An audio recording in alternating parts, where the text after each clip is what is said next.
स्पिरिचुआलिटी रंजितारे मोर जिता आपण माननकु स्वागत करुछि।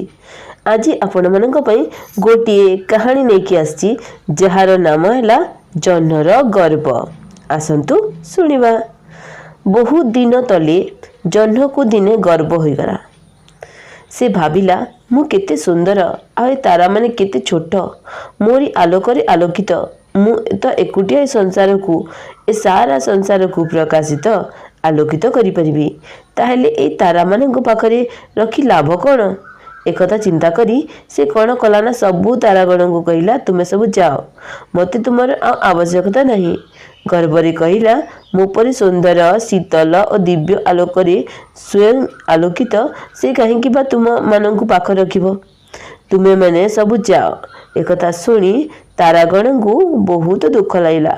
से माने सब निज व्यथा नहीं गले भोलानाथ शिव पाखकू। भोलानाथ शिव सबू शुणिले और कहिले किछि दिन अपेक्षा कर, सबू ठीक हो जिवो। जह्नर तो निजर आलोक नहीं, सूर्यर आलोकरे आलोकित, पुणी एते गर्व। तेणु से कहिले तुमे 5 दिन जाक जह्न को 5 दिन जाक ढांकीबाकू मेघ को कहले। से सेमिति कला। 2-3 दिन परे जह्न को लागिला तार आलोक कमी कमी जाउछि। मेघ भी ढांकी रखिछि ताकू ओ तारागण भी नहांती जे आलुआ टिके देबे। एकता को मने पकाइला बहुत। 4th दिन ता अगड़ा को से अनाइला, देखिला सुनसान। से बुझी पाइला जे तारा मेलरे ही तार वास्तविक सुंदरता।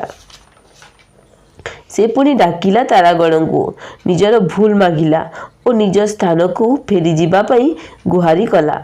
मेघ को निज स्थान को प्रत्यावर्तन करने को अनुरोध कला। मेघ मध्य निज स्थान को प्रत्यावर्तन कला।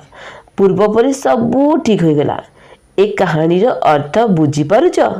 एक कहानी रो अर्थ हैला गर्व कले निजे ही निजर क्षति आमे करिथाउ। सेतिपे गर्व करिबा अनुचित, सबुले विनम्र रहिबा कथा। वीडियोटी जदि भल लागुची ताहले लाइक शेयर और सब्सक्राइब करिबा भूलिबेनी। धन्यवाद।